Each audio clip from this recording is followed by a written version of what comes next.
รมศาสตร์สาขาวิศวกรรมโยธามหาวิทยาลัยเทคโนโลยีราชมงคลศรีวิชัยนะคะเรามาดูการทำงานและก็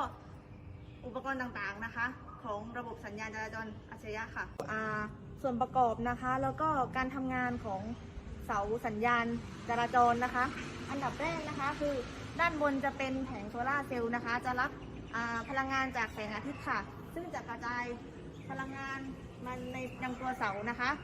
ก็คือส่วนประกอบอันแรกเนี้ยคือจะเป็นทัชบลูทูธค่ะซึ่งเมื่อเราแตะไปแล้วนะคะสัมผัสไปเนี่ยก็คือสัญญาณจะออกเสียงเตือนแบบนี้ค่ะซึ่งเสียงนะคะจะออกทางด้านบนนั่นค่ะมาดูอุปกรณ์ต่อไปนะคะที่เป็นเสาต้นเล็กนะคะจะทำงานเชื่อมต่อกับเสาต้นใหญ่ค่ะโดยเป็นระบบเซ็นเซอร์นะคะส่งถึงกันได้ค่ะเมื่อมีคนที่จะข้ามถนนนะคะหรือนำมือนะคะไปแตะที่ปุ่มทัชบลูทูธนะคะเสียงมันก็จะแจ้งเตือนแล้วก็จะเสาต้นเล็กนะคะก็จะส่งสัญญาณให้เสาต้นเล็กก็คือไฟมันจะกระพริบเป็นสีแดงค่ะตัวอย่างเช่นโปรดใช้ความระมัดระวังไฟจะขึ้นสีแดง ก่อนเดินข้ามถนน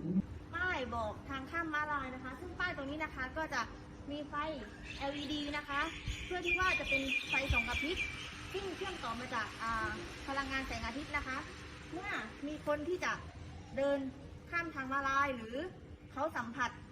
ที่ทัชบลูทูธนะคะไฟนี้นะคะก็จะส่งสัญญาณเตือนให้รถนะคะที่เข้ามาหรือรถที่ขับมานะคะเห็นและชะลอความเร็วเมื่อมีคนข้ามถนนค่ะ